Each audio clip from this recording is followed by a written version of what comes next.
السلام علیکم ورحمۃ اللہ وبرکاتہ نحمدہ ونصلی علی رسولہ الکریم اما بعد فاعوذ باللہ من الشیطان الرجیم بسم اللہ الرحمن الرحیم۔ پچھلی دفعہ ہم نے قوم ہود جو تھی، ہود علیہ السلام کی جو قوم تھی، اس کا ہم نے واقعہ پڑھا تھا اور کس طرح سے ان کے ساتھ ہوا وہ بھی ہم نے پڑھا، اور کس وجہ سے ہوا وہ بھی ہمیں معلوم ہوا۔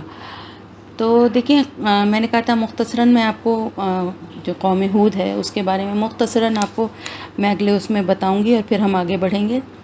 کہ دیکھیں مستقل شرک تو کر ہی رہے تھے، لیکن ایک چیز ہوتی ہے کہ لا علمی میں کر رہے تھے، اور ایک چیز یہ تھی کہ اب پیغمبر آنے کے بعد، ان کی نصیحت کے بعد، ان کے سمجھانے کے بعد، اللہ کی طرف بلانے کے باوجود اس کا انکار کرتے رہے، اور اس کے انکار میں ان کے پاس کوئی جواز بھی نہیں تھا۔ جو بات رسول بتا رہے تھے وہ بالکل کلیئر تھی، اور اگر ذرا سا بھی کوئی صاحب عقل آدمی ہوگا تو اس کی خود بھی سمجھ میں آئے گا کہ ایسے بت یا ایسی چیزیں جو کہ خود اپنے لیے کچھ نہیں کر سکتی وہ کسی دوسرے کے لیے کیا کریں گی۔ اور اللہ تعالیٰ کی ذات جو ہے وہ بلند و برتر ہے، اس کو ضرورت ہی نہیں ہے کہ وہ اپنے ساتھ اپنے اختیارات یا اپنے معاملات میں کسی اور کو بھی شریک کرے۔ تو اس پہ ڈٹائی سے اڑے رہنے کی وجہ سے جو بھی قومیں ہیں جن کا ہم پڑھ رہے ہیں، ان سب پہ جو عذاب آئے ہیں وہ صرف شرک کی وجہ سے نہیں آئے ہیں، بلکہ شرک کو جاننے کے باوجود ایک تھا نا کہ لا علمی تھی، ماں باپ کی طرف سے وہی جہالت نسل در نسل چلی آ رہی تھی، حالانکہ اس وقت بھی عقل اور شعور تو اللہ نے سب کو دیا ہے نا، لیکن چلیں ایک ریزن تھا کہ بھئی ماں باپ کی طرف سے ایک جو رسم چلی آ رہی تھی اسی کو فالو کریں، لیکن جب رسول آ گئے اور انہوں نے صحیح بات بتا دی اور اس کے جاننے کے باوجود ماننے کے بجائے اس کا انکار کیا، ضد کی، تو یہ رویہ جو ہے نا یہ اللہ کے غضب کو، اللہ کے عذاب کو دعوت دیتا ہے۔ اسی لیے جب بھی کوئی بات اللہ اور رسول کے حوالے سے پتہ چلے، اوتھینٹک ہو، صحیح ہو، چاہے وہ نماز کا طریقہ ہو، چاہے وہ کسی اور عبادت کا ہو، چاہے وہ کوئی دعا ہو، چاہے وہ کوئی تسبیح ہو، جو کچھ بھی ہم پڑھتے ہیں، اگر ہمیں کسی طرح سے یہ پتہ چل جاتا ہے کہ یہ طریقہ اللہ نے نہیں بتایا، اللہ کے رسول نے نہیں کیا، تو اس چیز سے کو فوراً چھوڑ دینا چاہیے، اور جو اللہ اور اس کے رسول نے ہمیں بتایا ہے، جس طرح کی عبادت ہم سے وہ چاہتا ہے، ہمیں اسی طرح کی کرنی چاہیے۔ مثال کے طور پہ میں کچھ باتوں کی مثال دوں گی۔ 1.25 لاکھ دفعہ آیت کریمہ کا ختم، کونڈے، شب برات کا حلوہ، 11ویں کی نیاز، اسی طرح کی اور بہت سی ایسی باتیں بہت سارے لوگوں کے ہاں شیخ عبد القادر جیلانی کی اس کی بھی وہ ہوتی ہے، کوئی پتہ نہیں کیا، کوئی ایسے ہی کوئی نیاز یا کوئی ایسا وہ ہوتا ہے، 11ویں شاید اسی کے لیے مناتے ہیں۔ تو دیکھیں وہ سب اللہ کے نیک جو بزرگ جو اس دنیا سے چلے گئے ہیں ہمارے لیے قابل احترام ہیں، ہم اپنی جب دعا کرتے ہیں مغفرت کی ان کو بھی شامل رکھیں، اور ان کی زندگیوں سے سبق سیکھیں کہ وہ کتنے اللہ کے فرما بردار تھے، نہ کہ یہ کہ ان کو ہی پوچھنا شروع کر دیں، ان سے ہی مانگنا شروع کر دیں کہ یہ تو اللہ کے نیک بندے ہیں، یہ اللہ تک ہمارا پیغام پہنچائیں گے۔ ارے جب وہی غلطی پچھلی قوموں نے کی ہے اور ان کے اوپر عذاب آئے، تو ہم کس طرح سے اتنی ڈٹائی سے ان چیزوں پہ اڑے رہتے ہیں۔ تو یاد رکھیں کہ اللہ کی بات کے آگے اور جو کچھ اللہ کے رسول، کیونکہ اللہ کے رسول تو صرف وہی بات کہتے تھے جو اللہ کی بات ہے، تو اللہ اور رسول کی بات کے آگے کسی کی بات کی کوئی اہمیت نہیں ہے۔ اور اسلام بہت سیدھا اور سمپل دین ہے۔ آپ اپنی عبادتوں پہ توجہ دیں، اپنی نماز، اپنے روزے کو بہتر کریں، اس میں خشوع و خضوع پیدا کریں، عبادتوں کو ایسے طریقے سے کریں، وضو کریں تو خوش دلی سے کریں، یہ سوچ کے کریں کہ وضو کے ساتھ ساتھ آپ کے جسم سے کس طرح سے گناہ اترتے جا رہے ہیں۔ نماز پڑھیں تو اللہ کے سامنے حاضر ہونے کا خیال دل میں رکھیں، روزہ رکھیں تو صرف بھوکے نہ رہیں بلکہ ہر بری بات سے بچنے کی کوشش کریں، اور پورے سال ہی، صرف رمضان میں ہی نہیں، پورے سال ہی کریں۔ آنکھ کا بھی دیکھیں، آنکھ کا بھی روزہ ہوتا ہے، بری چیزیں، موویز اور اس طرح کی یہ چیزیں دیکھنا. بہت سے لوگ روزہ رکھ کے کیا کرتے ہیں، سارا دن بیٹھ کے ٹی وی دیکھتے رہتے ہیں. یا میں کسی پہ اعتراض نہیں کری، میں ایک بات بتا رہی ہوں کہ روزہ صرف آپ کے بھوکے رہنے کا نام نہیں ہے، بلکہ آپ کی آنکھ کا بھی روزہ ہے. آپ کے منہ سے کوئی بری بات، کوئی گالی، کوئی غصے والے الفاظ نہ نکلیں، آپ کی زبان کا بھی روزہ ہے. آپ کوئی بری بات، گانے یا میوزک نہ سنیں، آپ کے کان کا بھی روزہ ہے. کسی غلط جگہ پہ آپ پاؤں سے چل کے نہ جائیں، پاؤں کا بھی روزہ ہے. تو دیکھیں روزہ کا مطلب کیا ہے. روزہ برائیوں سے، نماز برائیوں سے روکتی ہے، روزہ بھی برائیوں سے روکتا ہے. ڈھال ہے روزہ. کس طرح روکے گا؟ اسی طرح روکے گا نا کہ ہم ان چیزوں سے بچیں گے. اور روزہ ایک ہمارے لیے پریکٹس ہے کہ ایک مہینے جو کام ہم کر رہے ہیں نا، اس ایک مہینے میں اتنی پریکٹس ہو جائے کہ باقی سال بھی اسی طرح کریں. خیر، یہ تو ایک الگ بات آ گئی. تو بتانے کا مقصد یہ تھا کہ قوم ہود جو تھی انتہائی سرکش قوم تھی، اور ان کو اپنی طاقت پر، اپنی قد و قامت پر، اپنی اس قوت پر بہت ناز اور غرور تھا. بڑے بڑے محلات بناتے تھے پہاڑوں کو تراش تراش کے، اور سمجھتے تھے کہ ہم ان میں بہت چیزیں سٹور کر لیا کرتے تھے، اور وہ سمجھتے تھے کہ ہمیں تو کوئی چیز نقصان پہنچا ہی نہیں سکتی. ہم تو بڑے، جیسے آج بھی کچھ ممالک ہیں جو اپنے آپ کو بہت بڑی طاقت سمجھتے ہیں، اور سمجھتے ہیں کہ ہر چیز ان کے اختیار میں ہے، اور سب کچھ وہ جس کو چاہیں وہ نقصان پہنچا سکتے ہیں، اور جتنا چاہیں وہ فائدہ اٹھا سکتے ہیں. تو یہ اللہ کی دی ہوئی مہلت ہوتی ہے جو گناہ گاروں کے لیے ہوتی ہے. اور پھر اس کے بعد جب وہ مہلت ختم ہو جاتی ہے تو دیکھیں اس قوم کا حال اللہ تعالیٰ نے بتایا کہ ایسی ہوا، ایک پہلے تو ایک چنگھاڑ تھی، ایک چیخ تھی جس سے کہ کانوں کے پردے پھٹ جاتے، ایسی آواز. اور پھر ایسی ہوا تھی وہ کہ اٹھا اٹھا کے پٹخ رہی تھی انہیں. اتنے بلند قد و قامت جس پہ ان کو بڑا ناز اور غرور تھا، ان کو اٹھا اٹھا کے پٹخ رہی تھی. اور ایسی ان کی حالت کر دی تھی جیسے روندا ہوا، جیسے جھاڑیاں یا درخت جو آندھی کے بعد گر جاتے ہیں اور ان کے اوپر سے کوئی ریوڑ جانوروں کا گزر جائے، روندے ہوئے حالت ہوتی نا، ایسی حالت ان کے جسموں کی ہو گئی تھی. اس طرح سے وہ برباد اور تباہ ہوئے. اور ان کی ڈٹائی یہ تھی کہ جب یہ دیکھا انہوں نے 3 سال تک اس عذاب سے پہلے آزمائش کے طور پر 3 سال تک ان کے علاقے میں بارش نہیں ہوئی. اور جب بارش نہیں ہوئی تو یہ لوگ بڑے پریشان ہوئے. اور شروع سے جو ہے خانہ کعبہ جو ہے وہ اللہ کا گھر شروع سے ہی، جب سے دنیا قائم ہے، سمجھا جاتا ہے. تو انہوں نے کیا ہوتا تھا کہ جب بھی کوئی مشکل یا کوئی ایسی وہ ہوتا تھا تو وہاں پر دعائیں کی جاتی تھی. تو انہوں نے بھی اپنے ایک قافلے کو، ایک اپنے گروہ کو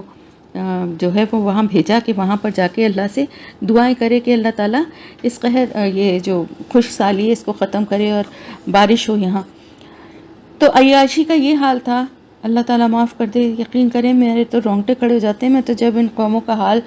بتا رہی ہوتی ہوں نا، مجھے ایسا لگتا ہے جیسے کوئی آئینہ دکھا رہا ہے. تو ان کا یہ حال تھا کہ جب یہ سب ہوا تو انہوں نے وہاں گئے خانہ کعبہ. تو راستے میں جو ہے وہ ان کا کوئی سردار، کوئی قبیلہ تھا وہاں پر. وہ جیسے سفر لمبا ہوتا تھا، ظاہر ہے، تو رکتے ہوئے جاتے تھے، پڑاؤ ڈالتے ہوئے. ابھی کی طرح کوئی ٹرین اور جہاز تو ہوتے نہیں تھے نا، اونٹوں گھوڑوں پہ سفر ہو رہا ہوتا تھا. تو وہاں وہ رکے. اب وہاں رکنے کے بعد انہوں نے، ظاہر ہے وہ عرب تو مہمان نواز ہوتے تھے، انہوں نے ان کے کھانے پینے کا اور کچھ ناچ گانے کے لیے لونڈیاں بھی ان کو دے دیں. تو وہ وہاں ایسا مگن ہوئے کہ یہ بھول ہی گئے کہ ہم کس مقصد سے آئے تھے. اور اسی میں اس قدر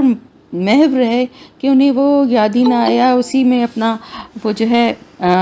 کھانا پینا، ناچ گانا، بس یہی زندگی کا مقصد تھا. کہ آخر وہ جس قبیلے کے سردار کے پاس تھے، اس نے ہی ان لونڈیوں سے کہا کہ بھائی تم وہاں گانا جب گاتی ہو تو کچھ اس طرح کے اشعار پڑھو کہ انہیں یاد آئے یہ کس مقصد سے آئیں، وہاں لوگوں کا کیا برا حال ہے. تو خیر، اس کے بعد یہ اس طرح سے زبردستی سے جیسے یہ خانہ کعبہ میں گئے، اور وہاں جا کر بھی انہوں نے جس طرح سے دعا کی، تو اس کے بعد ان کو بادل دکھائے گئے. یہ ساری روایات ہیں. قرآن میں جتنا قصہ ہے وہ میں نے آپ کو بتا دیا. یہ روایات ہیں کہ وہ ان کو 3 بادل دکھائے گئے، جس میں سے انہوں نے سیاہ بادل کو پسند کیا. اور وہ سیاہ بادل جو تھا وہ عذاب کا بادل تھا. اور ان کے واپس آنے کے بعد ان کے قوم پر یہ عذاب آئے. تو یہاں پر حضرت ہود علیہ السلام کا قصہ ختم ہوا، اور شروع ہوتا ہے حضرت صالح علیہ السلام کا قصہ، جو کہ قوم سمود پر آئے تھے. بنی سمود جو ہیں یہ ایک مشہور قبیلہ ہے. اور وہاں پر کیونکہ ان کے جو آباء و اجداد میں سمود نام کے ایک شخص کی وجہ سے، سمود اور جدیس جو ہیں یہ 2 بھائی تھے.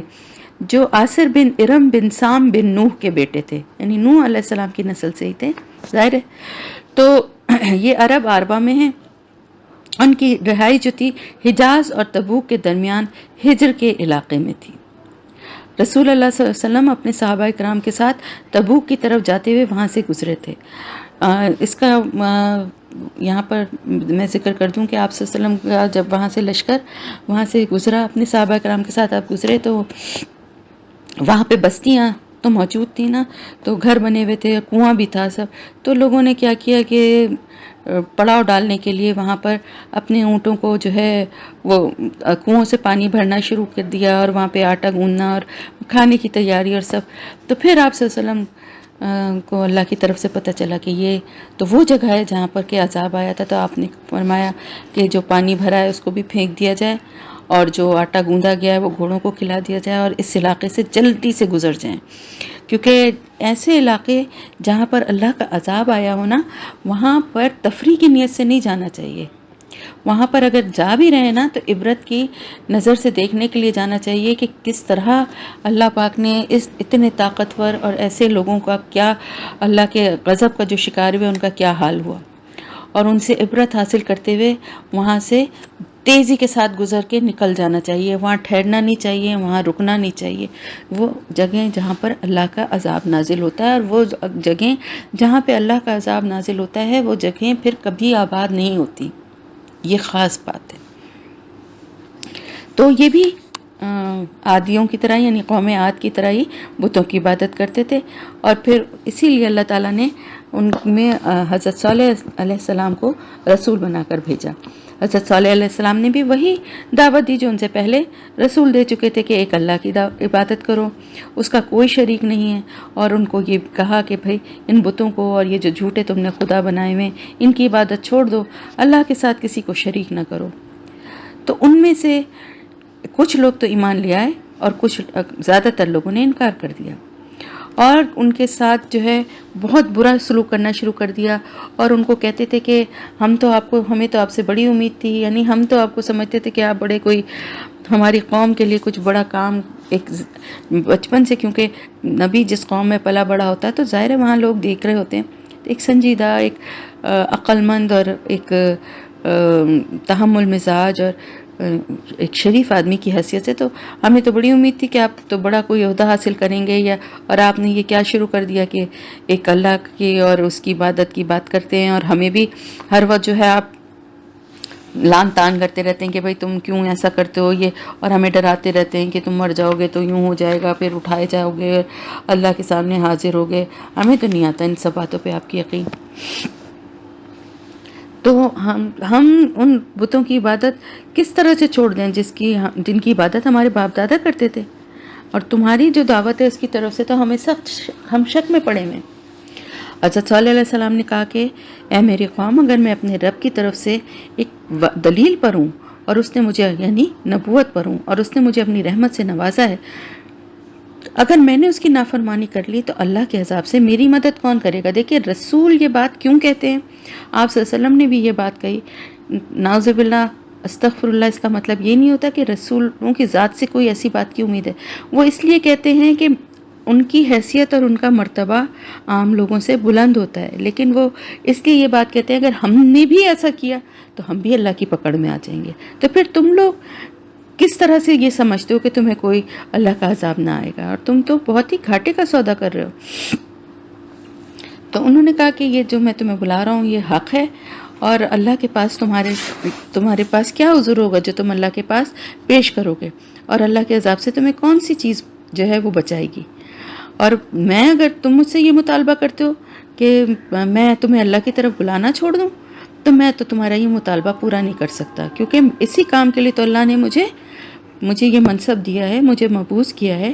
تو اگر میں اپنا جو اللہ نے مجھے کام دیا ہے اس کو ہی چھوڑ دوں تو پھر اللہ کی پکڑ سے کوئی مجھے نہیں بچا سکتا، اور نہ کوئی میری مدد کر سکتا ہے۔ تو میں تو تمہیں اللہ کی توحید کی، اللہ ایک ہے اور اس کے ساتھ کسی کو شرک نہ کرو، یہ دعوت پیش کرتا رہوں گا یہاں تک کہ اللہ میرے اور تمہارے درمیان فیصلہ کر دے گا۔ اب جب بہت زیادہ جو ہے وہ یہ باتیں ہوتی رہیں اور وہ انکار کرتے رہے، تو مفسرین نے ذکر کیا ہے کہ ایک دفعہ قوم سمود کے لوگ اپنی ایک مجلس میں جمع تھے، کہ ان کے پاس ان کے رسول صالح علیہ السلام آئے اور ان کو پھر جس طرح سے وہ کہتے تھے اس طرح اللہ کی توحید کی دعوت پیش کی اور ان کو نصیحت کی، اللہ کے عذاب سے ڈرایا اور اللہ کی اطاعت اور فرما برداری کا حکم دیا. تو وہ کہنے لگے اچھا چلو اگر ایسی ہی بات ہے تو اس چٹان کی طرف انہوں نے اشارہ کر کے کہا اس سے جو ہے ایک ایسی اونٹنی جو ہے وہ نکلوا دو، یعنی اللہ سے کہہ کے، تو ہم ایمان لے آئیں گے. اور پھر اونٹنی کی انہوں نے کچھ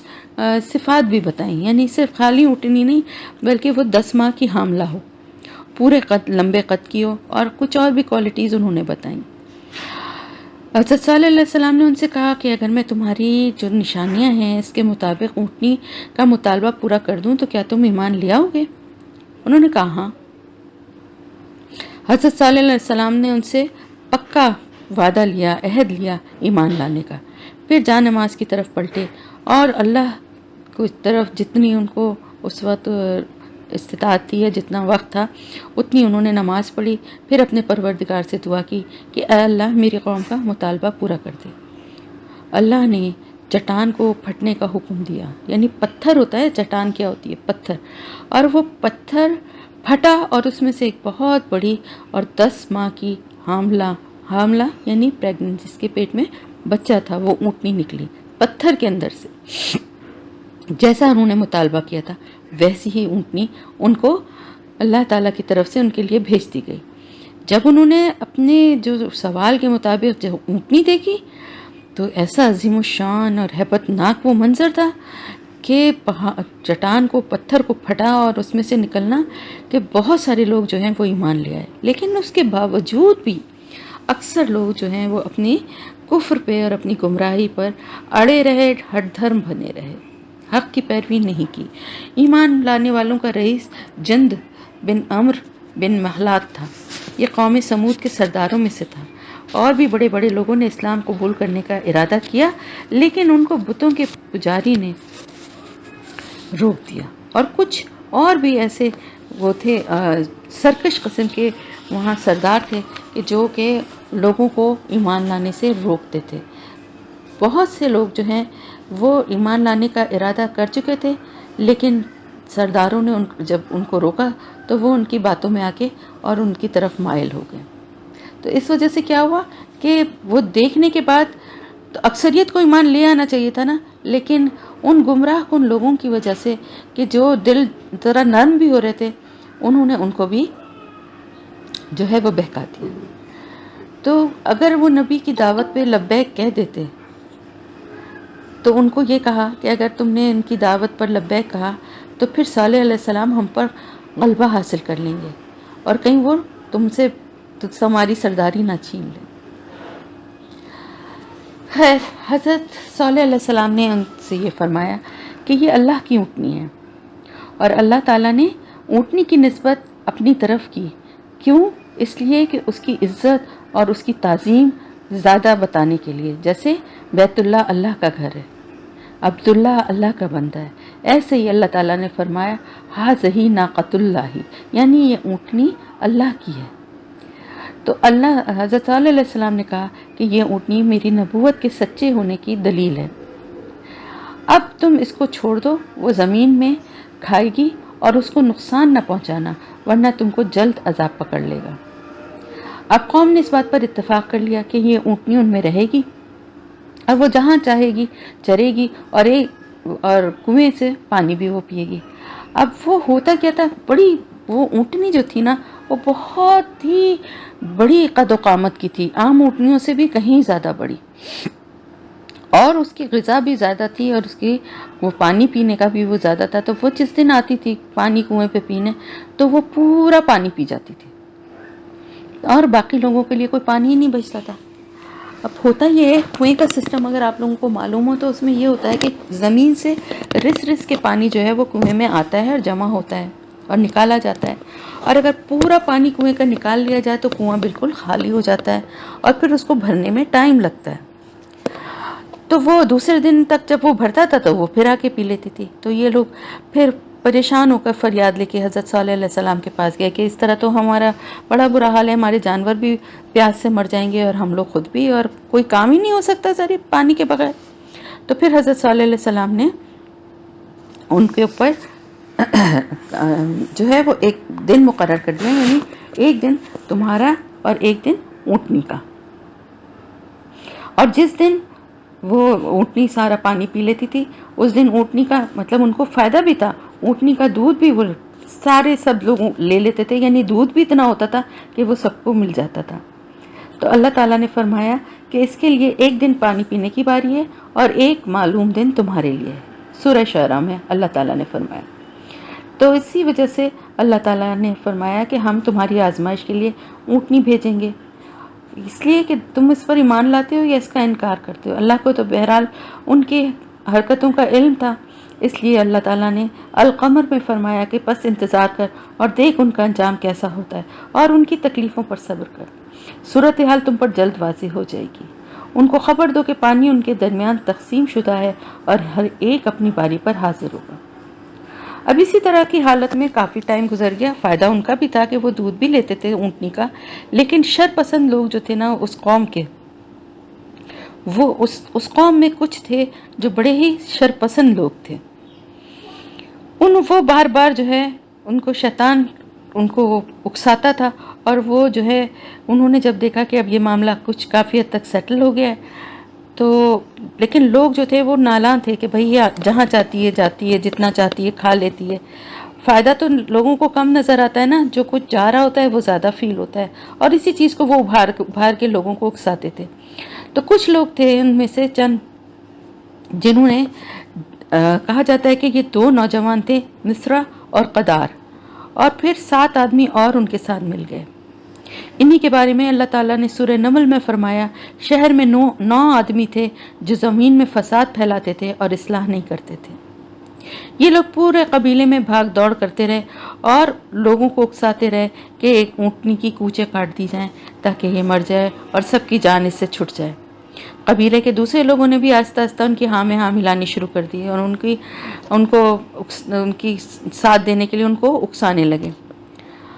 اب آپ یہ دیکھیں کہ سب کو پتا تھا کہ یہ اللہ کی اونٹنی ہے، اور اس بات کا کوئی خوف ان کے دل میں نہیں رہا، کیونکہ ہم یہ واقعات اب پڑھتے ہیں نا تو ہمیں اتنی حیرت ہوتی ہے، ہم کہتے ہیں اللہ وہ ڈرے نہیں،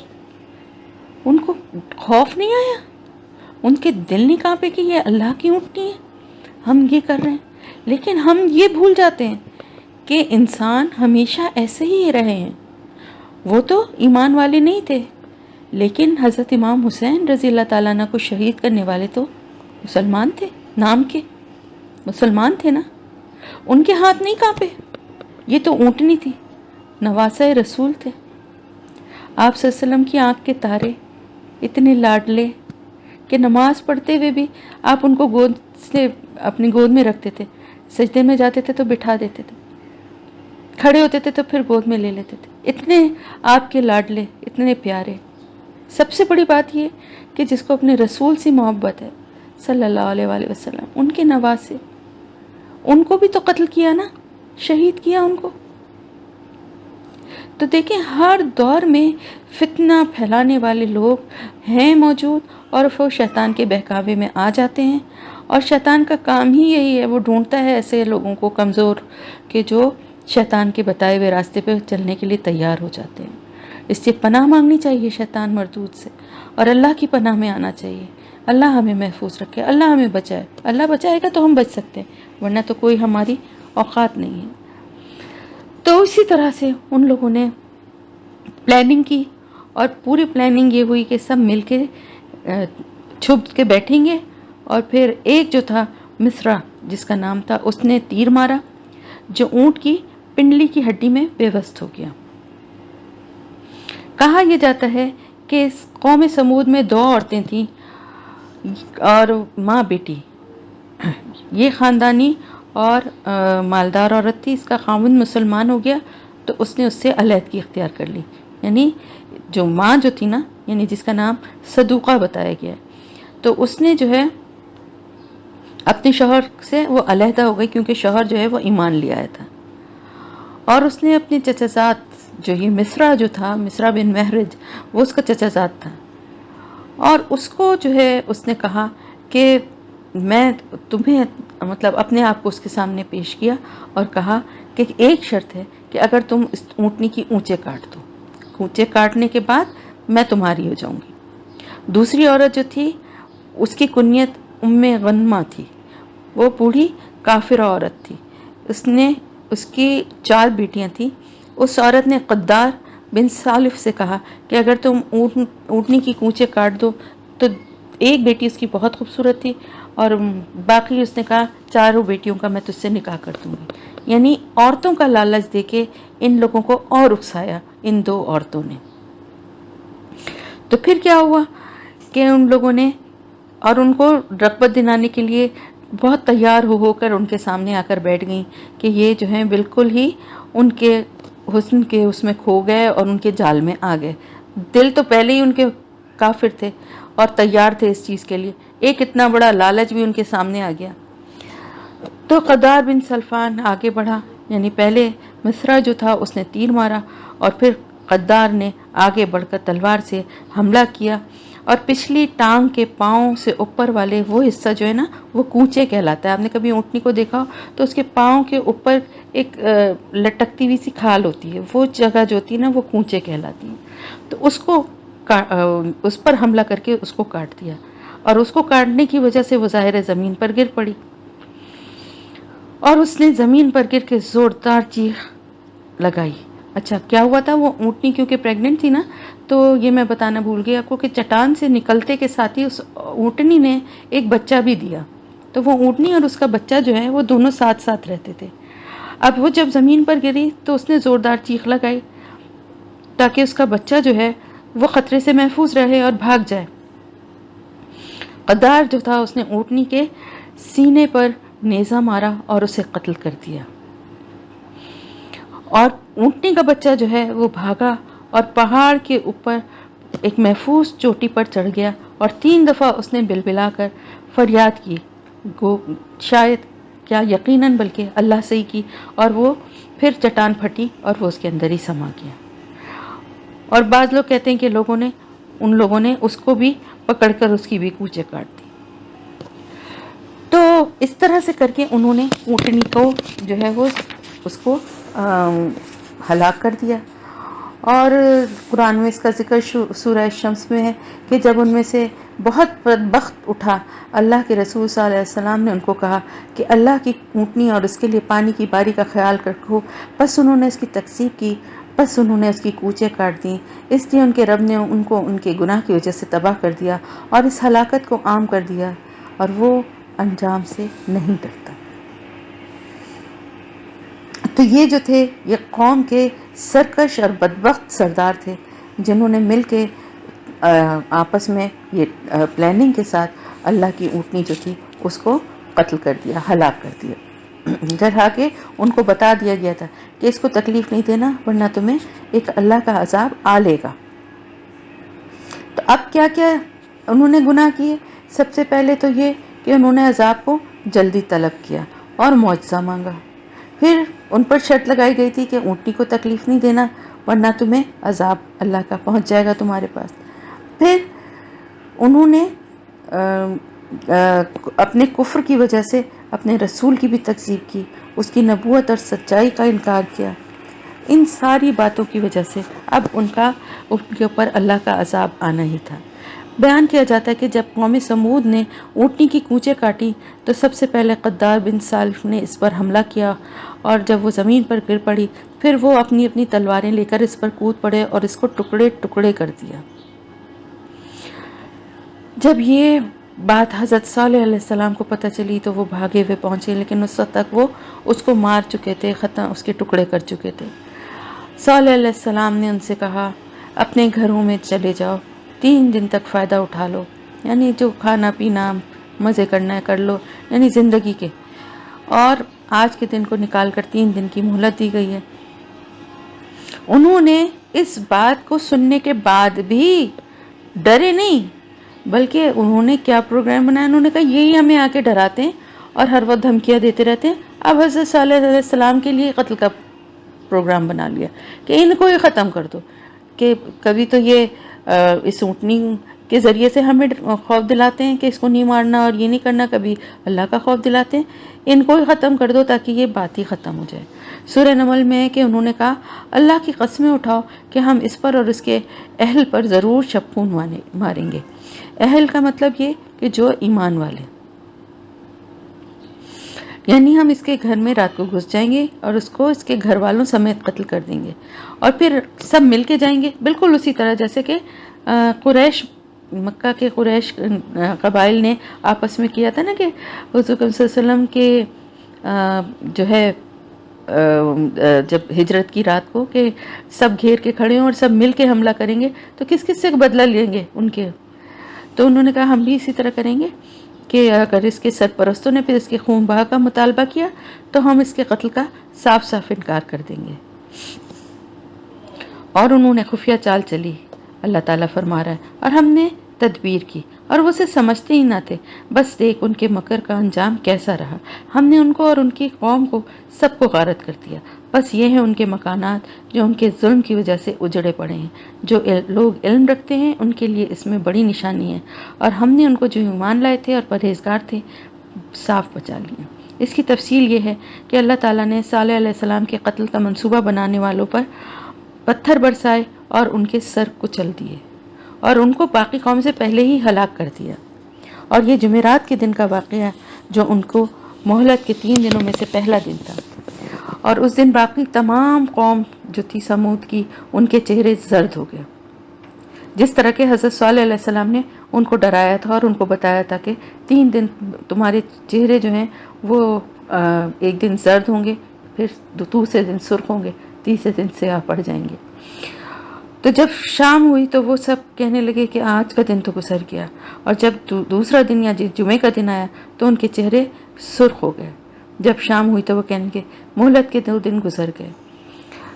جب ہفتے کے دن صبح کی جو ان کی مہلت اور فائدہ اٹھانے کا تیسرا دن تھا تو ان کے چہرے سیاہ ہو گئے۔ جب شام ہوئی تو آوازیں لگانے لگے کہ مہلت کی مدت گزر گئی، یعنی ڈٹائی ابھی بھی باقی تھی، کہ خوف نہیں تھا کہ توبہ کرتے، اللہ کے رسول کے پاس آتے، معافیاں مانگتے۔ جب ان پر اتوار کا دن آیا تو وہ خوشبو لگا کر تیار ہوئے اور بیٹھ کر انتظار کرنے لگے کہ کون سا عذاب ہمارے اوپر آتا ہے۔ آپ دیکھ رہی ہیں سرکشی کا حال۔ پھر ان کو کچھ علم نہیں تھا کہ عذاب کیسے آئے گا اور کہاں سے کس طرح سے ان کو اپنی لپیٹ میں لے گا۔ جب سورج طلوع ہو کر چمکنے لگا تو آسمان سے ان پر چیخ آئی اور نیچے سے زلزلہ آیا تو ان کی روحیں نکلنے لگیں، جانیں سسک سسک کر ختم ہونے لگیں، آہستہ آہستہ ان کے جسم ٹھنڈے پڑتے گئے، آوازیں بند ہو گئیں۔ پھر وہ اپنے گھروں میں اوندھے منہ گرے ہوئے ملے، صرف ان کی لاشیں تھیں، روح کا کوئی ذرہ باقی نہ تھا۔ کہا جاتا ہے ان میں صرف ایک لڑکی باقی بچی جو پاؤں سے معذور تھی، اس کو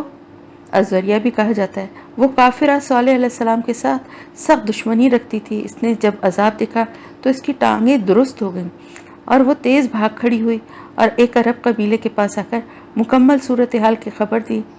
اور قوم پر نازل ہونے والے عذاب کا تذکرہ کیا، پھر ان سے پانی مانگا اور جب پانی پیا تو وہ بھی مر گئی۔ اللہ تعالیٰ فرماتا ہے گویا کہ وہ مال و دولت اور رزق کی فراوانی میں کبھی آباد ہی نہیں تھے، اس طرح ختم ہوئے۔ خبردار، بے شک سمود نے اپنے رب کا انکار کیا، خبردار سمود کے لیے پھٹکار ہے۔ سورہ ہود۔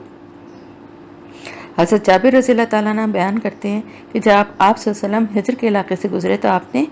فرمایا کہ اللہ سے نشانیوں کا مطالبہ نہ کیا کرو، تم سے پہلے قوم سمود نے نشانی کا سوال کیا تو ان کو اونٹنی نشانی کے طور پر دی گئی، وہ اسی راستے سے پانی پر آتی اور اسی راستے سے واپس جاتی۔ قوم سمود نے اپنے رب کے حکم سے سرکشی کی اور اس کی کوچیں کاٹ دیں، حالانکہ ایک دن ان کا پانی پیتی تھی اور وہ ایک دن اس کا دودھ پیتے تھے۔ جب انہوں نے اس کی کوچیں کاٹ ڈالی تو ایک سخت چیخ نے ان کو آ لیا اور آسمان کے نیچے جتنے لوگ تھے سب تباہ ہو گئے، صرف ایک شخص محفوظ رہا جو اللہ کے حرم میں تھا، وہ وہاں حرم میں آیا ہوا تھا دعا کے لیے۔ صحابہ رضی اللہ تعالیٰ عنہم نے پوچھا اے اللہ کے رسول وہ کون آدمی تھا؟ آپ نے فرمایا وہ ابو رغال تھا، لیکن جب وہ حرم سے باہر نکلا تو وہ بھی اسی عذاب میں گرفتار ہوا جس سے اس کی قوم تباہ ہوئی۔ استغفر اللہ۔ تو یہ انجام ان لوگوں کا ہوا کہ جب جہاں پہ اللہ کے رسول آ گئے اور وہ لوگوں کو بتاتے رہے، اور وہ جو ہے اس کا انکار کرتے رہے. پھر معجزہ بھی مانگ لیا، اور معجزہ مانگنے کے بعد اس معجزے کا نہ صرف یہ کہ انکار کیا بلکہ اس کو قتل بھی کر دیا. تو جب سب کچھ پتا تھا اس کے باوجود کیا، اور تو پھر اس کے بعد اللہ کی طرف سے اس پر عذاب بھی آیا، اور اللہ تعالیٰ نے اس طرح ان کو ختم کر دیا کہ جیسے وہ کبھی بسے ہی نہ تھے. تو اس طرح سے حضرت صالح علیہ السلام کا قصہ، ان کی قوم کا قصہ تمام ہوا. جو ایمان والے لوگ تھے حضرت صالح علیہ السلام کے ساتھ، ان کو اللہ تعالیٰ نے محفوظ رکھا، بچا لیا، اور وہ پھر دوسرے علاقے میں جا کر وہاں آباد ہو گئے. اب آگے کا جو واقعہ ہے وہ پھر ہم اس کے بعد انشاءاللہ اگلے ہفتے کریں گے.